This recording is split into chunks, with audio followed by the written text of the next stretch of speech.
you should buy the Audi S5. It's that simple, but let me explain. First of all, if you're in the market for a luxury sports coupe, well, practicality isn't a really big concern for you.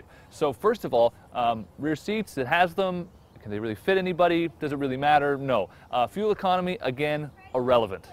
What is important is how good it looks, the quality interior, and how much fun it is to drive. And the Audi S5 performs exceptionally highly in all of those categories. The car's designer, Walter de Silva, called it the most beautiful car he's ever designed, and we are certainly not going to disagree with him. It's an incredible mesh of really masculine, muscular, aggressive lines with an overall shape that is absolutely beautiful. On top of that, it's the last of a dying breed. For starters, it's a German coupe, it's got a naturally aspirated V8 engine, and you can get it with a 6-speed manual transmission. The interior is just what you'd expect from Audi. It's very nice in here. We're talking about high-grade leathers, beautiful just materials used on the dash. We've got some great aluminum, and in general, all the pieces are high quality and really nicely assembled.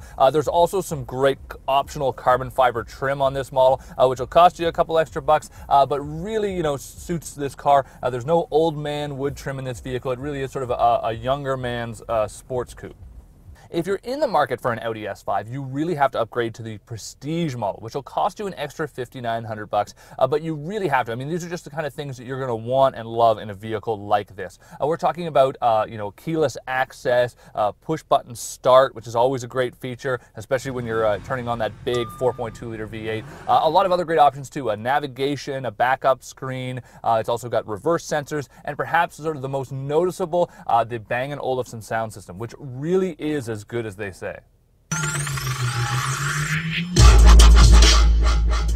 We recently had an Audi TT to test, and it was important to note the differences on that car, one of the oldest models in Audi's lineup, compared to the new Audi S5, one of the newer ones. And the real difference came on the interior with the MMI system, which is Audi's sort of telematics system, their infotainment system, if you want to call it that. The MMI system has been improved, it's modernized, the graphics are a little better, looks a little nicer, and they have made it a little easier to use. It's still not quite as intuitive as, say, BMW's iDrive, which everything seems to be in the perfect place. It just moves and does exactly what you want it to do. Even though it used to be the worst in the industry, it's probably now the best. So Audi still needs to do some improvement on their MMI. Apart from that, this interior is gorgeous. Under the hood is that 4.2-liter V8. It makes 345 horsepower and 325 foot-pounds of torque, and it'll do a 0 to 60 in 4.9 seconds. It feels like it, and it sounds like it too.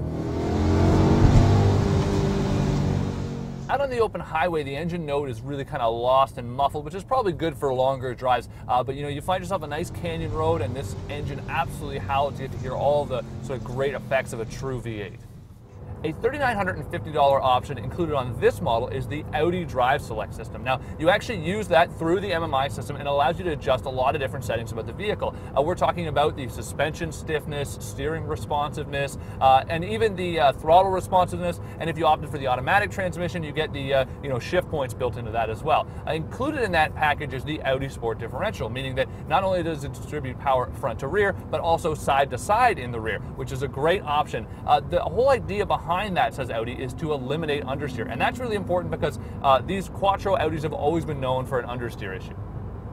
If you're considering an Audi S5, chances are you've already looked at the BMW and the Mercedes. Now, BMW, you can get a 335i or somewhere up to an M3.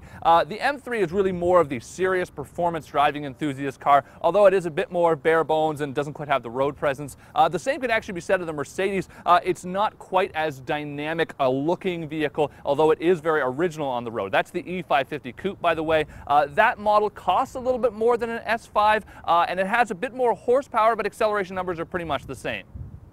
I already mentioned a few of the things we don't really love about this car, and those include the ergonomics for the Audi's MMI system, as well as the steering feel, which is just a little bit awkward at times. But the biggest issue comes when it's dealing with the transmissions. Now, this car here has a 6-speed manual transmission, and that's probably what I would take if I was going to buy this vehicle.